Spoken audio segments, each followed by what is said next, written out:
खबर शामिल करते हैं सिंध धरती के सूफी बुजुर्ग और शायर हज़रत शाह अब्दुल लतीफ़ भिटाई का 281वीं उर्स मनाया गया। वज़ीर आला सिंध सैयद मुराद अली शाह ने हज़रत शाह अब्दुल लतीफ़ भिटाई रहमतुल्लाह अलैह की मज़ार पर चादर चढ़ाई और फातिहा ख़्वानी की। वज़ीर आला सिंध ने मुल्क की तरक्की और खुशहाली के लिए दुआ की और इसके बाद वज़ीर आला सिंध सैयद मुराद अली शाह HD सोयली हाल बिट शाह पहुँच गए। वज़ीर आला सिंध मुराद अली शाह की हज़रत शाह अब्दुल लतीफ़ भिटाई की 281वीं उर्स की इख्तितामी तकरीब शिरकत।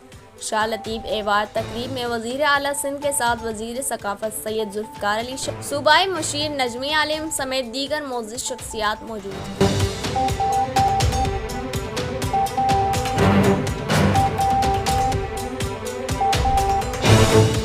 इस वीडियो को लाइक करें, हमारे चैनल को सब्सक्राइब करें और बेल आइकन जरूर प्रेस करें हमारी न्यू वीडियो सबसे पहले देखने के लिए।